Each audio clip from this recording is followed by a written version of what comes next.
నరేంద్ర మోదీ ఉన్నాడు కాబట్టి ఇన్ టైంలో కోర్టు ఆర్డర్ ఇచ్చిన వెంటనే నిర్మాణం జరిగింది. వైభవంగా ఈరోజు నడుస్తుంది.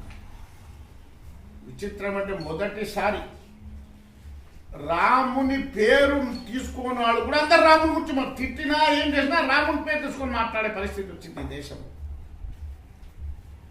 రెండో విషయం ఏమన్నారు అప్పుడు, రక్తపాతం అయిపోతుంది.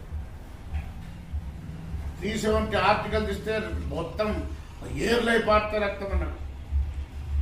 జమ్మూ కాశ్మీర్లో హిందువులని ఊచకూటలు కోసి నానా చిత్రహింసలకు గురి చేసి వాళ్ళ పిల్లని వాళ్ళ కళ్ళ ముందలు ఏమేమి చేశారో నేను స్వయంగా జమ్మూ కాశ్మీర్ పోయినా.